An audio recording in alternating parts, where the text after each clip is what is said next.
Et donc Tourfan-Razade est un petit vignoble que j'exploite depuis 2018,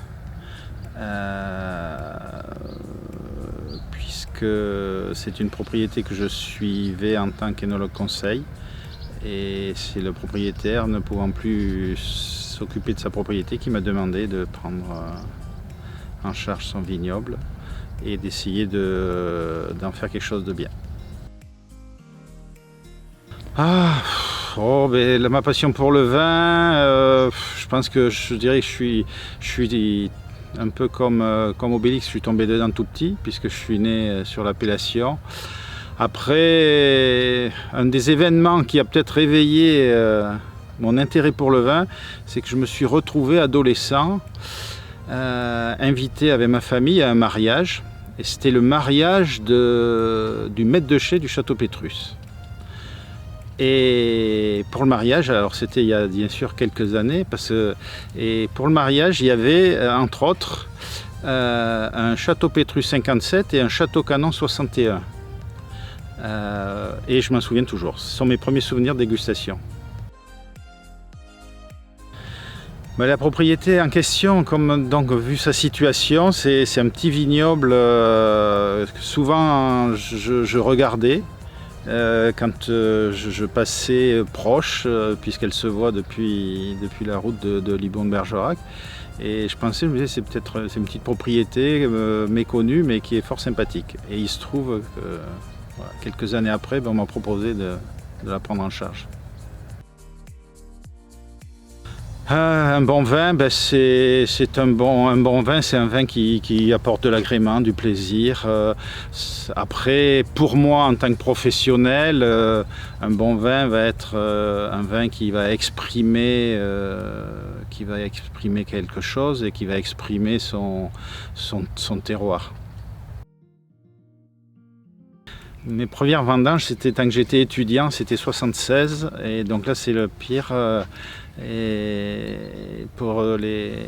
C'était en cave coopérative, et les coopérateurs, les apporteurs qui n'avaient pas su réagir, qui ont porté trop tard. Et donc j'ai découvert ce qu'était le botrytis et les conséquences du botrytis sur les vendanges.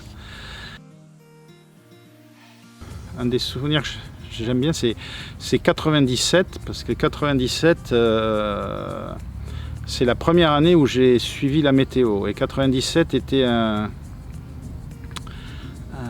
millésime très précoce, où on a subi les orages d'été, et où le botrytis s'est installé sur certains terroirs, et où tout le monde s'est mis à récolter. Mais par contre, d'autres terroirs avaient supporté, mais la plupart des vignerons, dans la foulée, ont tout récolté. Et moi, j'avais suivi la météo sur Internet. C'était mes premières découvertes de sites de prévision du centre européen. Et j'avais vu qu'un bel anticyclone arrivait qui risquait plus rien. Et sur les coteaux argilo-calcaires, moi-même, et puis c'est ma première année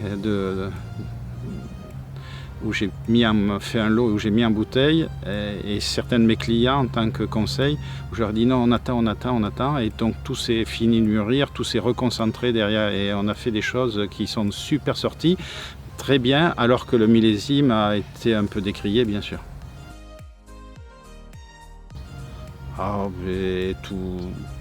Tout ce qui est viande, tout ce qui est blanche ou rouge, tout ce qui est même viande en sauce, enfin cuisinée.